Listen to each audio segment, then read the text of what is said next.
Capacitor എന്താണ്? Electronics ലോകത്തിലെ ചെറിയൊരു അത്ഭുത ഉപകരണം. ഇലക്ട്രോണിക് സർക്യൂട്ടുകളിൽ ഏറ്റവും പ്രധാനപ്പെട്ട ഘടകങ്ങളിലൊന്നാണ് കപ്പാസിറ്റർ. ചെറിയൊരു ഘടകമായി തോന്നുമെങ്കിലും മൊബൈൽ ഫോൺ മുതൽ വലിയ വ്യവസായ യന്ത്രങ്ങൾ വരെ അനവധി ഉപകരണങ്ങളുടെ പ്രവർത്തനങ്ങൾ കപ്പാസിറ്ററിന് നിർണായക പങ്കുണ്ട്. വൈദ്യുതി ചാർജ് താൽക്കാലികമായി സംഭരിക്കുകയും ആവശ്യമായ സമയത്ത് അത് പുറത്തുവിടുകയും ചെയ്യുന്ന ഉപകരണമാണ് കപ്പാസിറ്റർ. കപ്പാസിറ്ററിന്റെ പ്രവർത്തനം എങ്ങനെയെന്നറിയാമോ?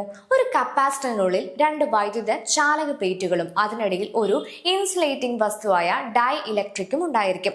വോൾട്ടേജ് നൽകുമ്പോൾ ചാർജ് ഈ പ്ലേറ്റുകളിൽ ശേഖരിക്കപ്പെടുന്നു. ആവശ്യമുള്ളപ്പോൾ ഈ സംഭരിച്ച ഊർജം വീണ്ടും സർക്യൂട്ടിലേക്ക് നൽകുന്നു. ലളിതമായി പറഞ്ഞാൽ കപ്പാസിറ്റർ ഒരു ചെറിയ വൈദ്യുത സംഭരണ ടാങ്ക് പോലെയാണ്. എന്നാൽ ബാറ്ററിയിൽ നിന്നും വ്യത്യസ്തമായി ഇത് വളരെ ചെറിയ സമയത്തേക്ക് മാത്രമാണ് ചാർജ് സൂക്ഷിക്കുന്നത്. കപ്പാസിറ്ററിന്റെ പ്രധാന ഉപയോഗങ്ങൾ എന്തൊക്കെയെന്നറിയാം.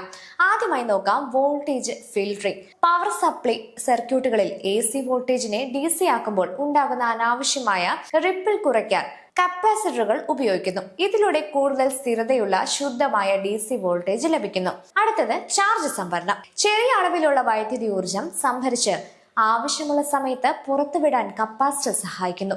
കപ്ലിംഗ് സർക്യൂട്ടുകളിൽ ഒരു ഭാഗത്തെ AC സിഗ്നൽ മറ്റൊരു ഭാഗത്തേക്ക് കടത്തിവിടുകയും DC വോൾട്ടേജ് തടയുകയും ചെയ്യുന്നു.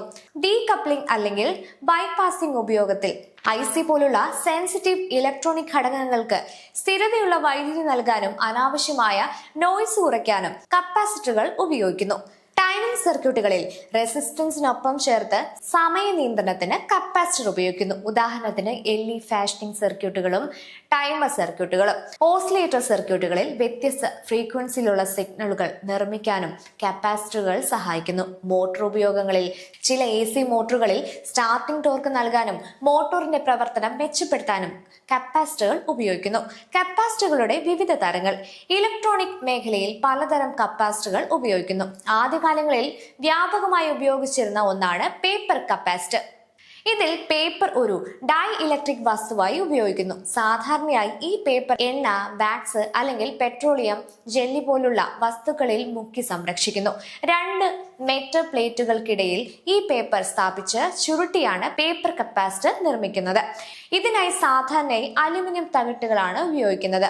പുറത്തു നിന്ന് സംരക്ഷിക്കുന്നതിനായി ഇവയെ ബാക്ക് ലൈറ്റ്, പ്ലാസ്റ്റിക് അല്ലെങ്കിൽ മെറ്റൽ കവറുകളിൽ പൊതിയുന്നു.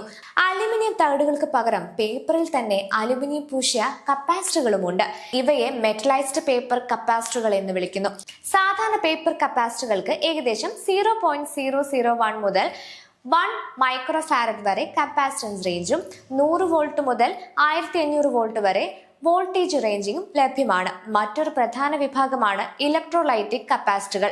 ഇവയ്ക്ക് സാധാരണ കപ്പാസിറ്ററുകളേക്കാൾ വളരെ കൂടുതലായ കപ്പാസിറ്റൻസ് ലഭിക്കും. പവർ സപ്ലൈ സർക്യൂട്ടുകൾ, ആംപ്ലിഫയറുകൾ, ഇലക്ട്രോണിക് ഉപകരണങ്ങൾ എന്നിവയിൽ ഇവ വ്യാപകമായി ഉപയോഗിക്കുന്നു. ഒരു ചെറിയ ഘടകമായിരുന്നാലും ഇലക്ട്രോണിക്സ് ലോകത്തിന്റെ അടിത്തറയിൽ നിൽക്കുന്ന ഉപകരണമാണ് കപ്പാസിറ്റർ. വൈദ്യുതി നിയന്ത്രിക്കുക, ശുദ്ധീകരിക്കുക, സംഭരിക്കുക, സിഗ്നലുകൾ കൈമാറുക തുടങ്ങിയ നിരവധി ജോലികൾ ഒരു ചെറിയ കപ്പാസിറ്റർ നിർവഹിക്കുന്നു. അതുകൊണ്ട് തന്നെ ആധുനിക ഇലക്ട്രോണിക്സ് ഉപകരണങ്ങളിൽ കപ്പാസിറ്റൻസിന് വളരെ വലിയ പ്രാധാന്യമുണ്ട്.